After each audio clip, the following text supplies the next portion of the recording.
안녕하세요. 이변은 일대의 이동현 변호사입니다. 최근에 이렇게 연락 오시는 분들이 많습니다. 술자리에서 분위기가 좋아져서 합의하에 모텔에 갔습니다. 분명히 웃으면서 들어갔고 관계도 문제없이 가졌습니다. 그런데 며칠 뒤에 상대방이 연락 와서 기억이 안 나는데 너가 강제로 한 거 아니냐, 술 취했는데 너가 그걸 이용해서 한 거 아니냐 라면서 고소를 하겠다고 연락을 받았다며 저한테 상담을 요청하시는 분들이 많습니다. 이런 경우에 어떻게 대응해야 되는지 한번 보도록 하겠습니다. 중강간은 강간과 마찬가지로 징역 3년 이상의 실형에 처하도록 규정하고 있습니다. 그렇기 때문에 만약에 혐의가 인정돼서 합의가 되지 않으면 징역형이 선고될 가능성이 굉장히 높기 때문에 억울한 경우에는 초기부터 잘 대응해야 됩니다. 특히 성범죄 같은 경우는 피해자의 진술만으로도 유죄가 성립되기 때문에 피해자의 진술의 신빙성을 깨트리는 게 굉장히 중요합니다. 상대방의 기억 안 나 한마디가 여러분을 감옥으로 보냅니다.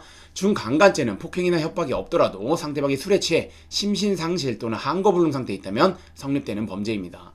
즉 동의 여부가 아니라 상대방의 상태입니다. 그래서 상대방이 저는 술에 만취해서 기억이 안 납니다. 눈을 떠보니 모텔이었습니다. 눈을 떠보니 성관계를 당하고 있었습니다. 이렇게 진술을 한다면 혐의가 인정될 수 있습니다. 설사 실제 합의됐다 하더라도 이를 뒷받침할 수 있는 객관적인 증거가 없거나 아니면 이 피해자의 진술의 신빙성을 탄핵하지 못하면, 즉 깨트리지 못하면 혐의가 인정돼가지고 처벌될 수 있습니다. 그리고 성범죄는 피해자의 진술에 더욱 무게를 두고 판단하고 있기에 이런 건 적극적으로 대응해야 됩니다. 유일한 살 길은 모텔 CCTV일 뿐입니다. 여러분의 무죄를 증명해 줄 수 있는 유일한 목격자는 친구도 기억도 아닌 CCTV입니다. 그래서 말로만 멀쩡했다고 하는 건 소용없습니다. 그래서 영상으로 보여주는 게 중요합니다. 물론 영상이 없으면 말로라도 당시 상황을 일관되고 구체적으로 진술을 해야 되는데 이런 경우에는 수사기관에서는 피해자의 진술이랑 피의자의 진술이랑 고려를 하겠죠. 근데 이제 CCTV가 있으면 더 명확하죠. 그렇기 때문에 CCTV를 확보하는 게 최대한 좋다는 겁니다. 모텔 입구에서 이제 상대방의 부축 없이 비틀거리지 않고 똑바로 들어가거나 아니면 카운터나 로비에 상대방이 직접 계산하거나 아니면 편의점에서 물을 고르거나 아니면 편의점에서 어떤 물건을 고르거나 계산하는 모습, 그 다음에 엘리베이터에서 서로 껴안거나 팔짱을 끼고 들어가는 모습, 이런 것들을 좀 적극적으로 어필하면서 당시에 만취한 상황이 아니었다, 그래서 이제 서로 합의해 성관계 했다, 이렇게 주장을 하면서 무혐의를 받아내야 합니다. 다만 CCTV 같은 경우는 보통 이제 한 달 동안 보관이 돼 있는데 최대한 빠르게 확보하는 것이 좋습니다. 아니면 확보는 못하더라도 모텔에 직접 가서 지금 수사기관에서 조사가 이루어지고 있으니까 요 날 CCTV는 좀 보관 좀 부탁드리겠습니다 라고 얘기를 해주셔야 됩니다. 그리고 수사기관에 출석해서 이 CCTV를 확보해 달라고 주장해야 됩니다. 그리고 이제 세 번째로 겁먹고 미안해 라고 카톡을 보내는 경우가 있는데 이렇게 하면 안 됩니다. 상대방이 너 어제 나한테 왜 그랬어?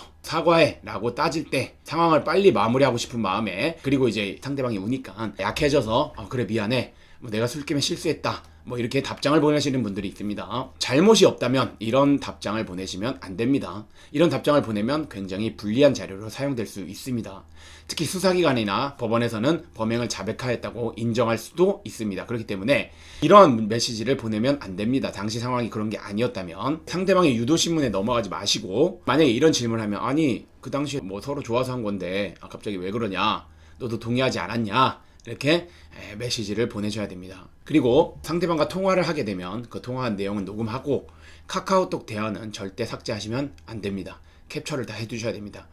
저 같은 경우도 중간간이나 강간죄에서 무혐의를 많이 받는데 수사기관에 들어가기 전에 미리 이런 직간접적인 자료 확보하고 미리 법률적인 내용을 주장해서 의견서를 제출해놓습니다. 그래야지 수사기관에선 기울어진 운동장입니다. 말 그대로 피해자의 진술을 더욱 심도 있게 그리고 더욱 무게를 두고 판단하기 때문에 그 기울어진 운동장을 우리가 조사받기 전에 다시 좀 제자리로 돌려놔야 되기 때문에, 그러기 위해서는 그 당시 상황을 구체적으로 적시한 그리고 이제 이를 입증할 수 있는 자료를 확보해가지고 의견서를 제출하는 게 바람직합니다. 중간간은 골든타임을 놓치면 나중에 아무리 유능한 변호사를 써도 결과를 뒤집기가 어렵습니다. 그렇기 때문에 여러분들 중간간으로 고소를 당하거나 아니면 고소를 당할 것 같으면 뿔리 대응하지 마시고 저 같은 경력과 노하우 그리고 신뢰할 수 있는 많은 좋은 결과를 도출한 변호사의 도움을 받아서 초기부터 적극적으로 대응해야 된다는 게 바람직하다는 거 다시 한번 강조드리겠습니다. 오늘의 주제는 여기까지 마치겠고 저는 이변은 있다의 이동현 변호사였습니다. 감사합니다.